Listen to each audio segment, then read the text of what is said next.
మిత్రులారా ఈ రోజు ఆలోచన చేయండి. రాష్ట్రంలో 10 సంవత్సరాలు బీఆర్ఎస్ ప్రభుత్వం అధికారంలో ఉండి తెలంగాణ ప్రజల్ని నిజామాబాద్ ప్రాంతాన్ని అన్ని రకాలుగా వంచి నమ్మించి మోసం చేస్తే మొన్న డిసెంబర్లో జరిగిన ఎన్నికల్లో బీఆర్ఎస్ ను బండకేసి కొట్టి బొంద పెట్టి కాంగ్రెస్ పార్టీని గెలిపించారు. అయితే నిజామాబాద్ అర్బన్ లో కూడా 3 రంగుల జెండా ఎగురుతుంది. మా పెద్దలు షబ్బీర్ అలీ గారు ఎమ్మెల్యేగా గెలిచి రాష్ట్రంలో మంత్రిగా ఈ పేదలకు సేవలు అందిస్తాడని మేము ఆశించినాం. కానీ అనుకోకుండా ఈ ప్రాంతంలో అవకాశం రాలే. అదే విధంగా 2014లో జరిగిన శాసనసభ ఎన్నికల్లో ఆనాడు 100 రోజుల్లో చక్కెర ఫ్యాక్టరీని తెరుస్తా అని చెప్పిన చంద్రశేఖరరావు కూతురు కల్వకుంట్ల కవితను ఎంపీగా గెలిపించారు.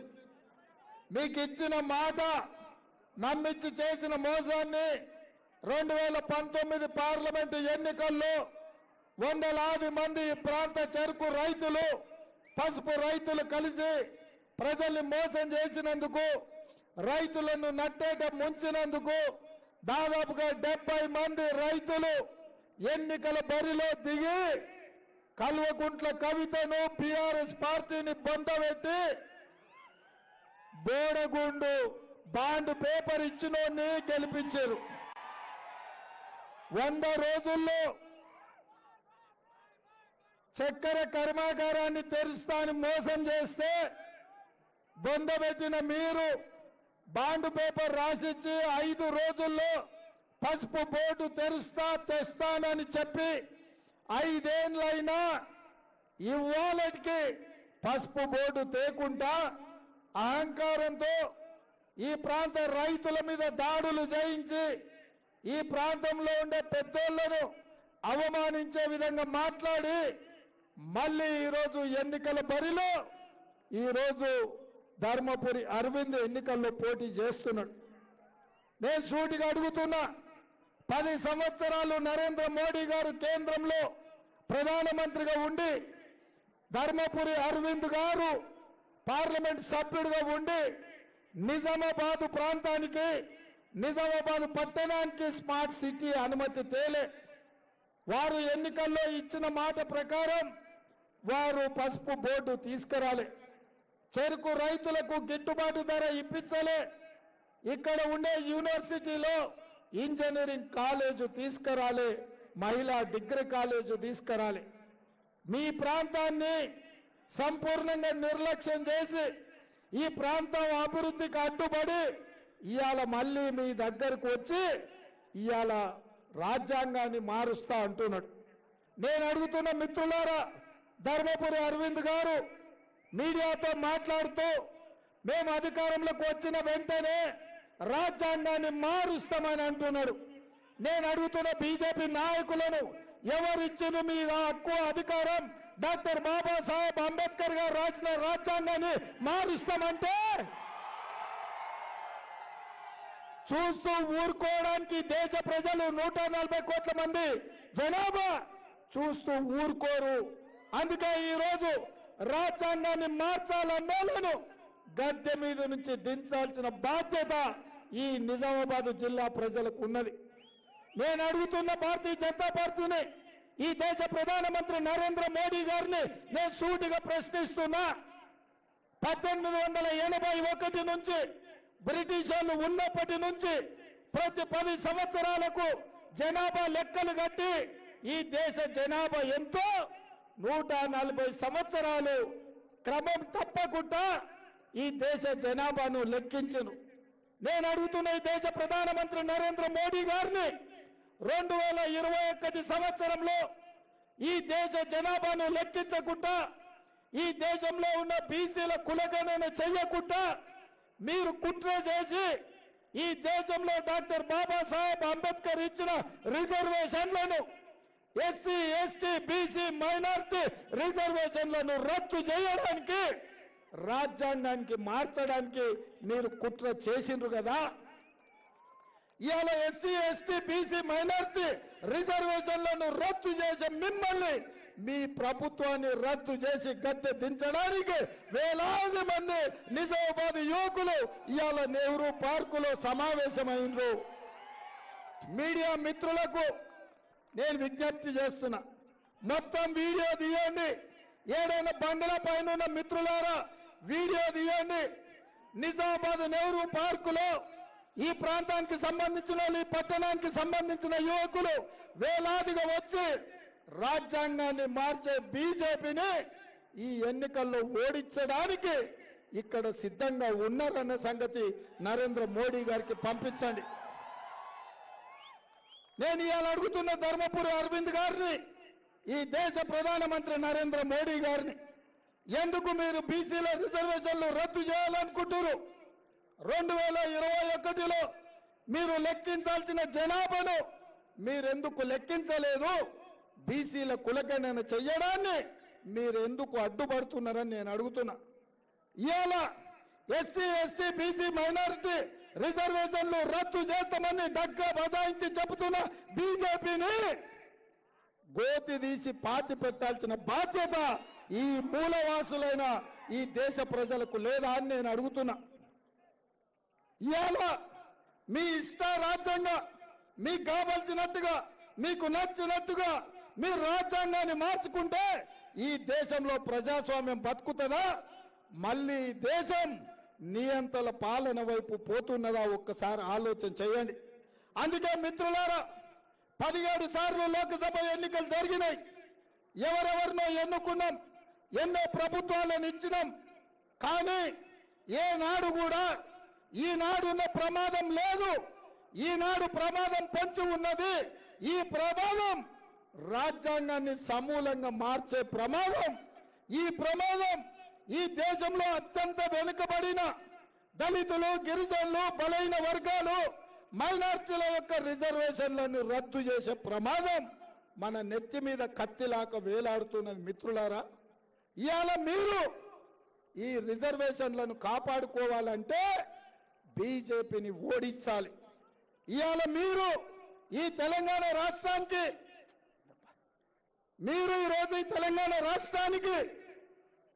ఆనాడు సోనియమ్మ పునర్విభజన చట్టంలో ఖమ్మం జిల్లాలో బయ్యారం ఉక్కు కర్మాగారం ఇచ్చింది. వరంగల్లో రైల్వే కోచ్ ఫ్యాక్టరీ ఇచ్చింది. రంగారెడ్డి జిల్లాలో ఐటీ పరిశ్రమల కోసం అనుమతులు ఇచ్చింది. నల్గొండ జిల్లాలో ఐఐటి ఇచ్చింది. మెదక్ జిల్లాలో ఐఐఎం ఇచ్చింది.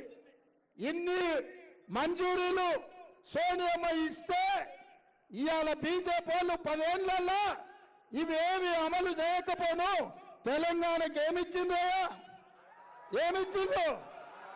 ఏమిచ్చిండ్రు ఉందా? మహేష్ అది పట్టుకో. ఇవాళ నరేంద్ర మోడీ తెలంగాణకి ఏమిచ్చిండే గాడిద గుడ్డు ఇచ్చిండు. నేను ఈ నిజామాబాద్ గుండును అడుగుతున్నా. మేము పసుపు పోటు అడిగితే మీ మోడీ ఈ గాడిద గుడ్డు ఇచ్చిండు. మేము బయ్యారం ఉక్కు కర్మాగారం అడిగితే మీ మోడీ గాడిద గుడ్డు ఇచ్చిండు. కిందికి పట్టుకోండి, ఇట్లా పెట్టేసి.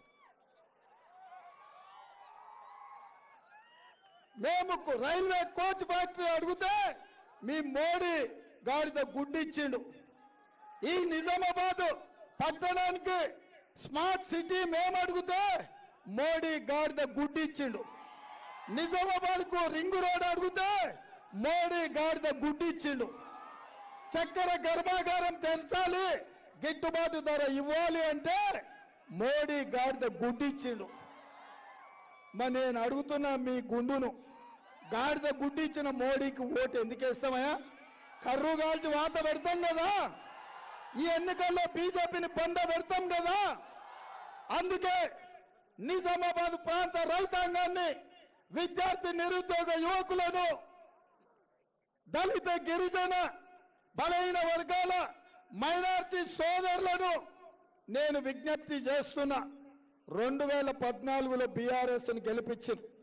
మీ బతుకులు బాగుపడలే. 2019లో బీజేపీని గెలిపించారు, మీ జీవితాలలో మార్పు రాలే. ఈసారి 2024లో పెద్దలు నీతి నిజాయితీకి మారు పేరు 40 సంవత్సరాలు ప్రజా జీవితంలో ఉన్న రైతుల కోసం కొట్లాడేటోడు కాదు, నిజమైన రైతు, దుక్కి దున్నినోడు, వ్యవసాయం చేసినోడు, రైతు సమస్యలు తెలిసినోడు జీవనన్నను ఈసారి ఎంపీగా గెలిపించండి. మీ తరపున గల్లీ నుంచి ఢిల్లీ వరకు ప్రశ్నించే గొంతుకై ఈ ప్రభుత్వంలో మీకు స్మార్ట్ సిటీని తీసుకొచ్చే బాధ్యత పెద్దలు జీవన్ రెడ్డి గారిది. మీరు జీవనన్నను గెలిపించండి, మీకు ఇంజనీరింగ్ కాలేజ్, మహిళా డిగ్రీ కాలేజ్ ఇచ్చే బాధ్యత నాది. మీ పట్టణానికి, మీ నిజామాబాద్ పట్టణానికి రింగ్ రోడ్ వేసే బాధ్యత నాది. మీ ఎస్సీ ఎస్టీ బీసీ మైనారిటీ రిజర్వేషన్లను కాపాడి, రిజర్వేషన్లను పెంచి, బీసీ జనాభా లెక్కలు కట్టి మీకు నిధులు, మీకు రిజర్వేషన్లు మీ జనాభా ప్రాతిపదికన ఇప్పించే బాధ్యత నాది. అందుకే మిత్రులారా, ఇవాళ మిమ్మల్ని సూటిగా అడుగుతున్నా, పెద్దలు జీవన్ రెడ్డి గారికి అండగా నిలబడండి. 10 ఏళ్ళు మన ప్రభుత్వం ఉంటుంది, ప్రజాపాలన అందిస్తాం. ఇవాళ వచ్చిన 100 రోజుల్లోనే మా ఆడబిడ్డలకు ఆర్టీసీలో ఉచిత ప్రయాణం ఇచ్చినాం. 150 రోజుల్లో 40 కోట్ల మంది ఆడబిడ్డలు ఇవాళ బస్సు సౌకర్యాన్ని ఉపయోగించుకున్నారు. ఇవాళ కాంగ్రెస్ పార్టీ అధికారంలోకి వచ్చిన ఎంబడే పేద ఆడబిడ్డలను ఆదుకోవడానికి 1200 ఉన్న సిలిండర్ను 500 రూపాయలకే ఆడబిడ్డలకు సిలిండర్ ఇంటికాడ ఇచ్చి 40 లక్షల కుటుంబాలను ఇవాళ మన ప్రభుత్వం ఆదుకున్నది. 200 యూనిట్లు వ్యవసాయానికే ఉచిత కరెంటు కాదు, పేదవాళ్ళ ఇళ్లలో వెలుగులు ఉండాలి, వాళ్ళ కళ్ళలో ఆనందం చూడాలి అని పేదవాళ్లకు 200 యూనిట్లు ఉచిత కరెంటు ఈరోజు కాంగ్రెస్ పార్టీ అందించింది. ఇవాళ రాజీవ్ ఆరోగ్యశ్రీ పథకం ద్వారా 10 లక్షల రూపాయలు పేదలకు ఉచిత వైద్యానికి అందించింది. ఇవాళ ఇదే కాదు, ఇందిరమ్మ ఇల్లు, పేదవాడికి ఆత్మ గౌరవం, ఇందిరమ్మ ఇల్లు. అందుకే తెలంగాణ రాష్ట్రంలో 4,50,000 ఇండ్లు 22,500 కోట్ల రూపాయలతోని ఇవాళ పేదవాళ్ళకి ఇవ్వడానికి మన ఇందిరమ్మ రాజ్యం కాంగ్రెస్ ప్రభుత్వం నిర్ణయం తీసుకున్నది. నేను ఇవాళ గర్వంగా నెహ్రూ పార్కులో నిలబడి చెప్పదలుచుకున్నా, 3 నెలలలో నిరుద్యోగ యువకులకు 30,000 ఉద్యోగాలు ఇచ్చి నిరుద్యోగ యువకుల కళ్ళల్లో ఆనందం, వాళ్ళ కుటుంబం సభ్యులలో సంతోషాన్ని చూసి ఎల్బీ స్టేడియంలో ఇవాళ ఉద్యోగ అవకాశాలు ఇచ్చినాం. ఇదే కాదు మిత్రులారా, 60 సంవత్సరాలు 70 సంవత్సరాల నుంచి బలైన వర్గాల జనాభాను లెక్కగట్టి కులగణన చేసి వాళ్ళ రిజర్వేషన్లు పెంచి వాళ్లకు నిధులు పెంచాలన్న డిమాండ్ ఉంటే, నేను ముఖ్యమంత్రి బాధ్యత చేపట్టిన వెంబడే మా మిత్రుడు పొన్నం ప్రభాకర్ గారికి చెప్పి మంత్రివర్గంలో ఆమోదింపజేసి అసెంబ్లీలో పాస్ చేసి ఇవాళ బీసీ జనాభా లెక్కలు కట్టడానికి నిర్ణయాలు తీసుకున్న మిత్రులారా, ఈ రాష్ట్రంలో గంజాయి డ్రగ్స్ పెట్టేగిపోతుంటే గంజాయి డ్రగ్స్ మీద ఉక్కు పాదం మోపి తాట తీసి ఇవాళ ఒక్కనొక్కని బొక్కలేసే పని ఈరోజు తెలంగాణ రాష్ట్రంలో చేసినాం. 100 రోజుల్లో ఇన్ని పనులు చేసిన నన్ను తెలంగాణలో ఉన్న కేడి దిగిపోమని అంటున్నాడు. కేడి అంటే ఎవరో కాదు, కేసీఆర్. నేను అడుగుతున్న చంద్రశేఖరరావును, 100 రోజుల్లో ఇన్ని పనులు చేసిన నేను కన్యాకుమారి నుంచి కశ్మీర్ వరకు 150 రోజులు 4,000 కిలోమీటర్లు మండు టెండల్లో మంచు కొండల్లో తిరిగిన రాహుల్ గాంధీ దేశం కోసం వాళ్ళ తండ్రి, వాళ్ళ నాయనమ్మ, వాళ్ళ తాత స్వతంత్రం కోసం ప్రాణాలిచ్చిన కుటుంబం. రాహుల్ గాంధీ ఏమో 40 సీట్లు గెలుస్తాడంట, నరేంద్ర మోడీ 400 సీట్లు గెలుస్తాడట. ఇదేనా నీ నీతి, నీ జాతి అని చెప్పి చంద్రశేఖరరావు నేను అడుగుతున్నా.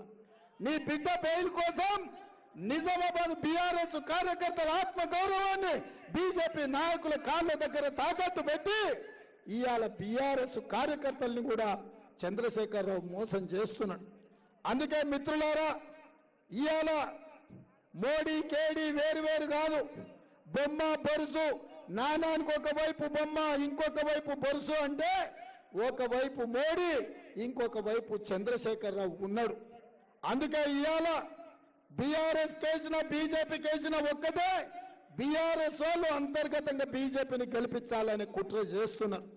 అందుకే ఇవాళ మీ సమస్యలు తెలిసినోడిగా, మీ సమస్యలను పరిష్కరించే వాడిగా, నేను కూడా మీ సోదరుడిగా, మీ అన్నగా, మీ బిడ్డగా నిజామాబాద్ రైతాంగం సమస్యల్ని పరిష్కరించడానికి, మీరు పండించే చెరుకు పరిశ్రమను తెరవడానికి, గల్ఫ్ కార్మికులను ఆదుకోవడానికి, బీడీ కార్మికులకు పెన్షన్ ఇవ్వడానికి, ఈ ప్రాంతాన్ని అభివృద్ధి చెయ్యడానికి నేను అండగా నిలబడతా.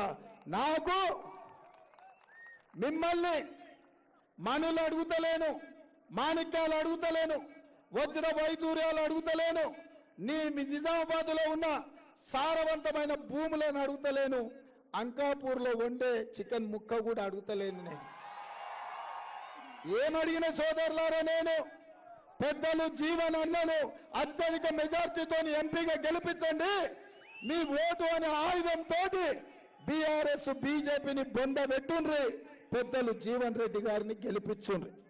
తప్పకుండా ఈ ప్రాంతాన్ని అభివృద్ధి చేసే బాధ్యత నేను తీసుకుంటా. అందుకే మిత్రులారా, इसीलिए मेरे भाई बहनों से एक ही गुजारिश है, आज संविधान खतरा में है, इस देश खतरा में है। 70 साल के बाद अपने को आजादी मिले, बहुत अपने परिवार शहीद होकर इस दुनिया को, इस देश को आजादी दिलाए, तो आज नरेंद्र मोदी भारतीय जनता पार्टी अपने आजाद को खींच लेने के लिए कोशिश कर रहे। दलित और आदिवासी पिछड़े लोगों का, जो माइनॉरिटी भाइयों का रिजर्वेशन रद्द करने के लिए आज ऐलान करके नरेंद्र मोदी जी निकले। आज हमारे भाइयों से बहनों से मेरा गुजारिश है, इस खतरे से बचाने का जिम्मेदारी आप ही लोगों का है, आपके हाथ में है। आप लोग मदद दीजिए, हमारे हाथ ताकत दीजिए, जीवन रेड्डी साहब को जिताइए। इस चुनाव में संविधान को बचाने का काम, रिजर्वेशन को बचाने का काम, वो जिम्मेदारी गांधी परिवार लेंगे, कांग्रेस पार्टी लेंगे। इस चुनाव अपने जिंदगी मौत का सवाल है। हम लोग ऐसे वैसे चुनाव मत समझो, कोई भी घर पे बैठे तो बाद में अपने को बचाने के लिए कोई बचेगा नहीं। ये हर हाथ पे हर परिवार घर से निकलना, पोलिंग बूथ को जाना, इस बार वोट देना, इस देश को बचाना, इस संविधान को बचाना, अपने रिजर्वेशन को बचाना, अपने मुल्क को बचाना। नहीं है तो आने वाले दिनों में अपने लिए कोई बोलने वाले भी नहीं रहेगा। एक बार 2014 में बीआरएस को जिताए, 2019 में बीजेपी को जिताए, फिर भी आपके जीवन कुछ बदले नहीं। आपका है निजामाबाद स्मार्ट सिटी नहीं बने, आपके शहर को रिंग रोड नहीं आए, आपके चक्कर फैक्ट्री खुले नहीं, आपका पसपू बोर्ड जो भी है हल्दी का बोर्ड खुला नहीं। इसीलिए एक मौका, एक बार अपने जीवन अन्न को दे दो। ये हमारे लिए बड़े भाई है, अपने लिए बड़े भाई है। ये खुद किसान है, किसानों का मामले उनको जानकारी है, दिल्ली से दिल्ली तक उनकी आवाज सुना के अपने रोशन बढ़ाएंगे, अपने निजामाबाद के नाम इस देश में रोशन करने वाले नेता अपना जीवन रेड्डी जी। इसीलिए मेरे भाइयों से, मेरे बहनों से गुजारिश है, ये निजामाबाद रूरल अर्बन दोनों मिला के हमारे भाई तो 1-1 लाख अलग अलग बोधन भी 1 लाख सुदर्शन रेड्डी साहब तो वादा किए, मगर ये दो मिलके 1 लाख दिला दो, बाकी का असेंबली में और 1 लाख लेके 2 लाख से जीवन रेड्डी साहब को हम एमपी बना देंगे। మిత్రులారా, మీరు ఒకటే ఆలోచన చేయండి, గాడిద గుడ్డి ఇచ్చిన బీజేపీని పొందబెట్టాలి. నమ్మించి మోసం చేసిన బీఆర్ఎస్ సచ్చిన పాము, అది చేసేదేమీ లేదు. అందుకే ఇవాళ కాంగ్రెస్ గెలిస్తేనే రాజ్యాంగం రక్షింపబడుతుంది. కాంగ్రెస్ గెలిస్తేనే ఎస్సీ ఎస్టీ బీసీ మైనారిటీ రిజర్వేషన్లకు రక్షణ ఉంటుంది. అందుకే ఈరోజు ఇంత ఆలస్యమైన ఇన్ని వేల మంది ఇక్కడికి వచ్చి ఎన్నిసార్లు మేము అడిగినా, రాహుల్ గాంధీ ప్రశ్నించినా నరేంద్ర మోడీ గారు మాత్రం ఉలుకు లేదు, పలుకు లేదు. జనాభా ఎందుకు లెక్క పెడతలేవంటే జవాబు లేదు. బీసీ కులగణన ఎందుకు చేస్తలేవంటే ఒక్క మాట మాట్లాడతలేడు. ఆయన మనసు నిండా ఆయన పార్టీ ఆలోచన రాజ్యాంగాన్ని మారాలి, రిజర్వేషన్లు రద్దు చేయాలన్న ఆలోచనతో ఉన్నారు. అందుకే రిజర్వేషన్లు రద్దు చేయాలన్న బీజేపీ ప్రభుత్వాన్ని రద్దు చేసే బాధ్యత మీ మీద ఉన్నది. మీరు అనుకుంటే బీజేపీ ప్రభుత్వం రద్దయిపోతుంది. రద్దు చేయడానికి మీరు సిద్ధమేనా? సిద్ధమేనా? సిద్ధమేనా? గట్టిగా, ఇంకా గట్టిగా ఢిల్లీకి వినిపించాలి, మోడీకి వినిపించాలి. సిద్ధమేనా? సిద్ధమేనా? సిద్ధమేనా? సిద్ధమేనా? సిద్ధమేనా? సిద్ధమేనా? సిద్ధమేనా? జై కాంగ్రెస్, జై జై కాంగ్రెస్. హస్తం గుర్తుకే, హస్తం గుర్తుకే. ధన్యవాదాలు సోదరులారా.